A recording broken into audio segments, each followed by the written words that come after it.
persecution is what comes. అక్కడ prosperity లేదు గాని పర్సిక్యూషన్ వారికి వచ్చింది. That is the true preacher of the gospel. అది క్రీస్తుని గురించిన నిజమైన సిలువ సువార్త. Look at chapter 17. 17వ అధ్యాయంలోనికి రండి. Verses 2 and 3. 2-3 వచనాలు దేవుని వాక్యాన్ని మనం చదువుదాం. The book of Acts chapter 17. కనుక పౌలు వాడుక చొప్పున సమాజపు వారి యొద్దకు వెళ్ళి క్రీస్తు శ్రమపడి మృతుల్లో నుండి లేచుట అవశ్యకమని నేను మీకు ప్రచురము చేయు యేసే క్రీస్తయి ఉన్నాడని లేఖనములో నుండి దృష్టాంతములను విప్పి చెప్పుచు వారితో 3 విశ్రాంతి దినములు తర్కించుచుండెను. This Jesus whom I preach to you is the Christ. నేను ప్రకటించుచున్నటువంటి ఈ యేసే క్రీస్తయి ఉన్నాడు. That he suffered, died and rose again from the ఆయన dead. చనిపోయి సమాధి చేయబడి మృతుల్లో నుండి అవశ్యముగా తిరిగి లేచాడు. This is the gospel he ఇదే preached. క్రీస్తు సువార్త. Look at verse 5.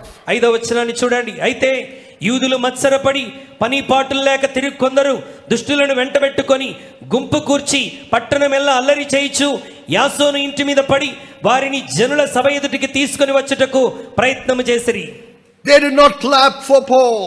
పౌలు చేసిన ప్రసంగానికి వారు చప్పట్లు They కొట్టలేదండి. took stones to stone him to death. వారు రాళ్లు తీసుకొని పౌలు మీదకి విసరడానికి సిద్ధపడ్డారు. Because he preached the true message of the ఎందుకనగా cross. క్రీస్తు సిలువ నిజమైన సువర్తమానం ప్రకటించాడు. He didn't say, oh, all of you will become rich if you believe what I'm saying. ఓ నేను చెప్పే మాటలు వింటే మీరు ఈ రోజే ఐశ్వర్యవంతులైపోతారని చెప్పలా. Give me some money and I'll make it double and triple for మీరు you. నాకు కానుకలు ఇస్తే ఆ కానుకల ద్వారా మిమ్మల్ని రెండింతలుగా పదింతలుగా ఆశీర్వదిస్తానని చెప్పలా.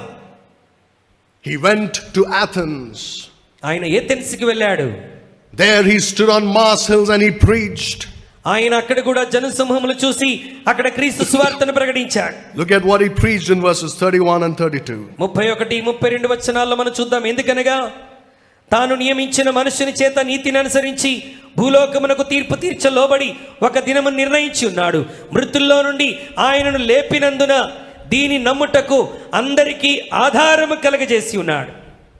That was his message. పౌలు యొక్క ప్రసంగ అంశాలు ఇవేనండి. He preached judgment. ఆయన తీర్పును గురించి ప్రకటించాడు. He preached about the death and resurrection of ఆయన Christ. క్రీస్తు మరణ పునరుద్ధానాన్ని గురించి ప్రకటించాడు. Not a very popular subject to preach on. ప్రజలకు చాలా ప్రీతికరమైనటువంటి సబ్జెక్టులు బోధించలా. He had a burden for their souls. ఆయన నశించిపోతున్న ఆత్మల పట్ల పౌలు నిజమైన భారాన్ని హృదయంలో కలిగిన వాడు. Look at Acts 20 verse 21. అపోస్తల కార్యం 20-21 వచనాన్ని చూడండి. మరియు ప్రయోజనకరమైనది ఏదియు దాచుకొనక బహిరంగముగాను ఇంటింటను మీకు తెలియజేయచ్చు బోధించుచు దేవుని ఎదుట మారు మనసు పొంది మన ప్రభువైన యేసుక్రీస్తునందు విశ్వాసముంచవలెనని యూదులకును గ్రీసు దేశస్థులకును ఎలాగు సాక్ష్యం ఇచ్చుచుంటినో ఇదంతయు మీకు తెలియను. He preached repentance toward God and faith toward the Lord Jesus Christ. ఆయన ప్రజలకు పశ్చాత్తాపం పడి దేవుని వైపు తిరిగి మారు మనసు పొందడం ఏంటో బోధించాడు.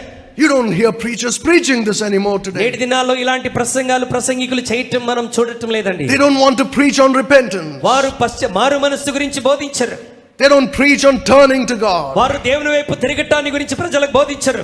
They don't say you must repent of your sins. మీరు మీ పాపాల గురించి పశ్చాత్తాపడాలని బోధించరు. They don't care, you see. దాని విషయమే వారికి పట్టింపే ఉండదండి. They just want your money. వారికి కేవలం నీ జేబులో ఉన్న ధనం కావాలి. So they'll do everything, all sorts of gimmicks to get your money. నీ దగ్గర ఉన్న డబ్బు సంపాదించడానికి వారు చేయాల్సిన గిమ్మిక్స్ అన్నీ చేస్తారు. Instead of preaching, they are entertaining crowds. ప్రకటించడానికి సువార్తను ప్రకటించడానికి బదులుగా మనల్ని ఎంటర్టైన్ చేసేటువంటి ప్రసంగికులు ఉన్నారు.